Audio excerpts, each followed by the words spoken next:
നമസ്കാരം.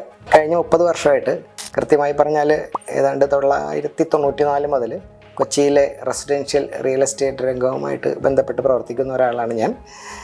അപ്പോൾ ഈ കഴിഞ്ഞ 30 വർഷക്കാലം കൊണ്ട് കൊച്ചിയിലെ ഈ റെസിഡൻഷ്യൽ റിയൽ എസ്റ്റേറ്റ് രംഗത്ത് വന്നിട്ടുള്ള ഉയർച്ചകൾ, താഴ്ചകൾ, അതിലെ കൺസ്ട്രക്ഷനിലും നിയമപരമായിട്ടും ഉണ്ടായിട്ടുള്ള മാറ്റങ്ങൾ, അതുപോലെ അവിടെ റിയൽ എസ്റ്റേറ്റിലും അല്ലെങ്കിൽ ഒരു വീട് വാങ്ങുന്നതൊക്കെ ആയിട്ട് ബന്ധപ്പെട്ട് അതിൽ ഇൻവെസ്റ്റ് ചെയ്തിട്ടുള്ള ആളുകൾക്കുണ്ടായിട്ടുള്ള നേട്ടങ്ങൾ, കോട്ടങ്ങൾ, ഇങ്ങനെ ഒത്തിരി അനുഭവങ്ങൾ ഈ കാലഘട്ടത്തിൽ ഉണ്ടായിട്ടുണ്ട്.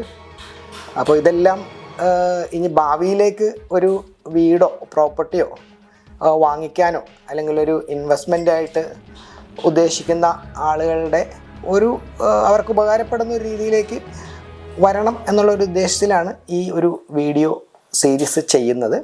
എൻ്റെ പേര് നിയാസ് കമറിൻ എന്നാണ്. By profession I am a civil engineer. നിലവിൽ എൻജോയൻ ഹോംസ് എന്ന് പറയുന്ന ഒരു പ്രോപ്പർട്ടി ഡെവലപ്മെൻറ്റ് ഗ്രൂപ്പിൻ്റെ മാനേജിംഗ് പാർട്ട്ണറാണ്.